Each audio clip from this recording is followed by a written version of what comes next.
From modest origins, the Mongol Empire astonishingly grew to be the largest, seamless empire ever. Its domination stretched over China to the levant of the Baltic Sea.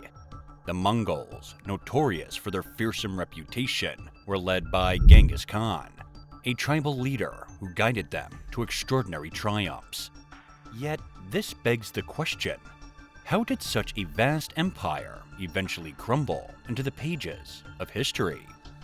Discover the gripping saga of power, conquest, and downfall in our latest video on the rise and fall of the Mongol Empire. Don't miss any part of this epic story. Hit subscribe and join us on this historical journey. Born Temujin around 1162 near the present-day Mongolia-Siberia border, Genghis Khan's early life near Lake Baikal was marred by tragedy. His father, a member of the noble Borjigin clan, was murdered in a local feud, leaving young Temujin as an outcast. From 1195 to 1205, Temujin embarked on a remarkable journey, uniting the fractious clans of the region through a string of military conquests. His policy of equitably distributing war spoils among his warriors and their families instead of favoring the aristocracy was controversial but effective. It alienated the nobles, yet earned him widespread support and a burgeoning army. In 1206, Temujin's ascent culminated in his coronation as the emperor of the great Mongol state, adopting the title Genghis Khan, meaning the universal leader. Genghis Khan's innovative approach included reorganizing the army into structured units and implementing progressive laws. These laws prohibited the sale of women, outlawed theft, protected wildlife during breeding seasons, relieved the poor of their taxes, and promoted literacy and trade. With these foundations, the formidable Mongol Empire emerged. Genghis Khan held sway over the Eurasian steppe, a vast expanse linking Europe to Central East and South Asia. This region was crucial as it birthed the Silk Road, facilitating the movement of goods across immense distances. Genghis encouraged trade along this vital route and eyed the neighboring lands as potential conquests.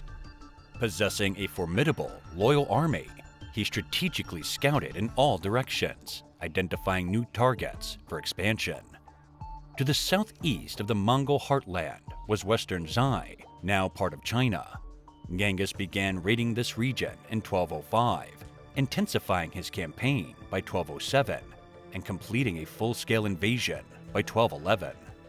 This campaign turned western Zai into a tribute-paying vassal state to the Mongol Empire, granting control over a segment of the Silk Roads and boosting their revenue. Next, the Mongols set their sights further east toward the Jin dynasty, the powerful rulers of northern China and longtime overlords of the Mongol tribes. Initially, the Jin forces fortified themselves behind the Great Wall. However, a betrayal within the ranks at the Battle of Yuling swung the tide in favor of the Mongols. Perhaps with some embellishment, it's said that the Mongols decimated hundreds of thousands in this battle. Genghis then advanced toward the Jin capital, Zhengzhou, now known as Beijing. The city's fall drove the Jin rulers southwards. It was Genghis's third son and heir, Ogedai Khan, who would later seal the fate of the Jin dynasty, completing their conquest. When Genghis Khan's forces conquered the Kora-Kitai lands to the west, his empire expanded to border the Muslim Khwarezmian Empire directly, stretching from the Caspian Sea in the west to the Persian Gulf and Arabian Seas in the south. Initially, Genghis seamlessly had no designs to invading these territories. He dispatched an embassy laden with gifts like gold, silver, pelts, and textiles, aiming to kickstart trade relations. However, when his caravan arrived at Otor, it was attacked, sparking a drastic turn of events. Genghis sent 3 ambassadors to the Shah of Khwarezmia in response, 2 Mongols and 1 Muslim. The Shah's response was ruthless. He had all 3 ambassadors humiliated, and the Muslim ambassador's head was sent back to Genghis. Genghis, outraged by this insult, prepared his most massive invasion yet, marshaling around 100,000 men to cross the Tian Shan Mountains.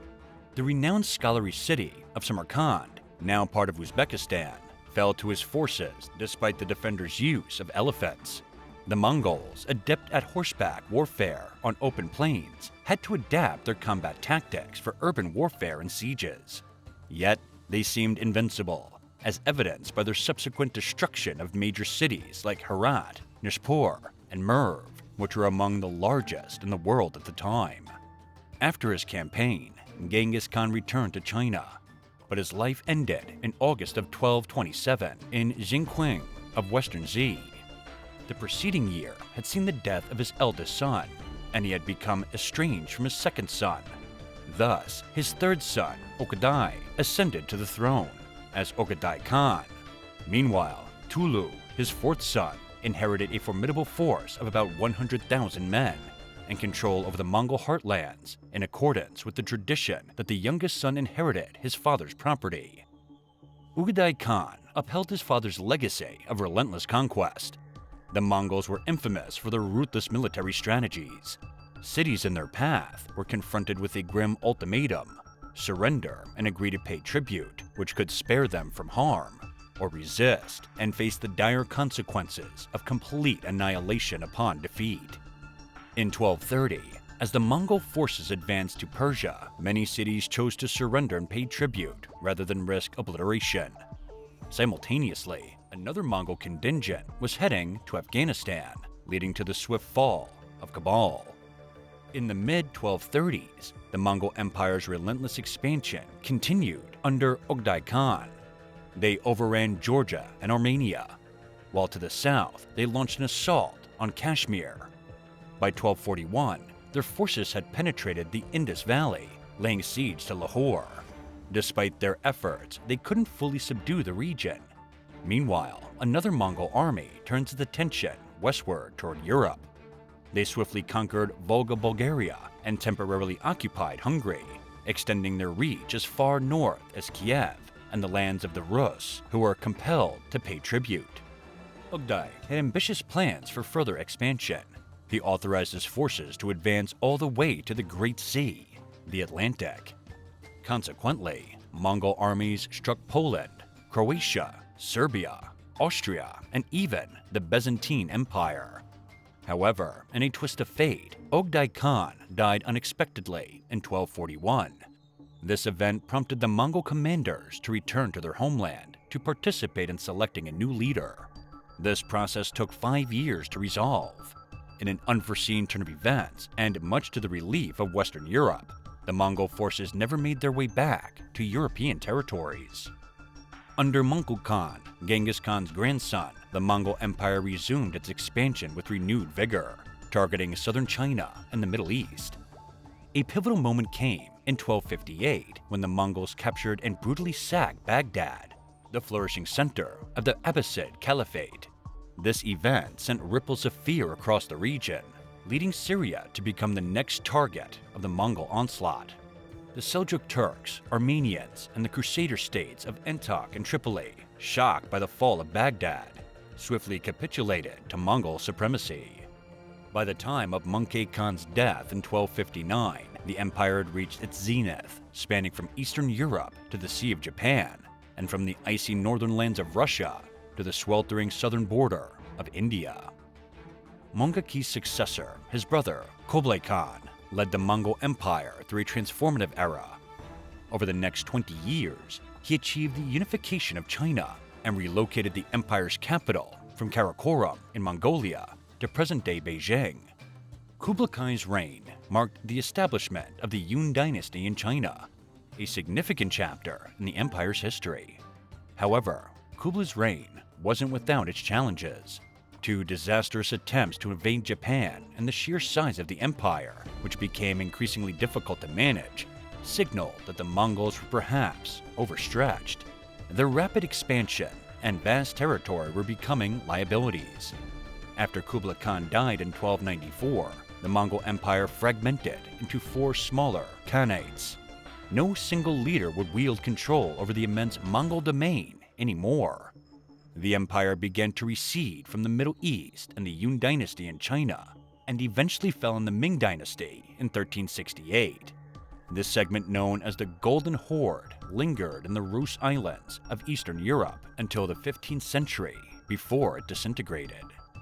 The Mongol Empire, forged by the formidable Genghis Khan, is the largest contiguous empire in recorded history.